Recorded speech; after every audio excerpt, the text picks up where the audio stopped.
So meron akong client mga kaibigan na isang Epson L3210, which is this one. So ang problema, ganito siya. Kapag nagpiprint or maski test print man yan, nagpiprint, what else, ano ba yung ginawa, nagpo-photocopy, ganito daw yung nagpapakita ang output mga kaibigan. So I wasn't able to vlog or to create a video of the whole process kung paano natin siya inayos, paano natin siya chinek. And ito, gusto ko na lang ibahagi mga kaibigan, if this is, kung technician man yung nanonood nito, marami akong kinonsider eh. I consider the print head. Okay naman ang print head.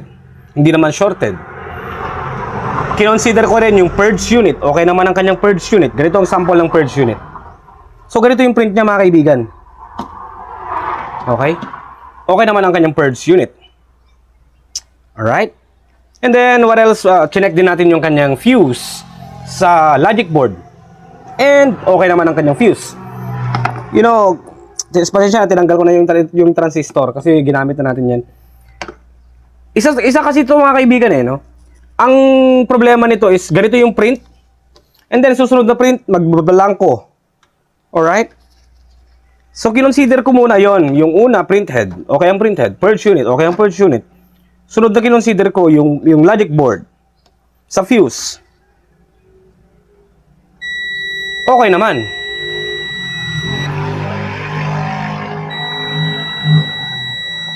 Okay naman sa fuse, mga kaibigan. Sa L120 kasi, pag no print out, isa yan sa mga chine-check natin. No? Yung fuse.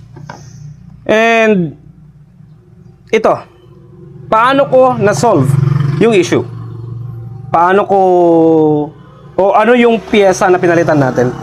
Ito mga kaibigan, ang pinalitan ko. Walang iba, kundi the flex cable. Okay?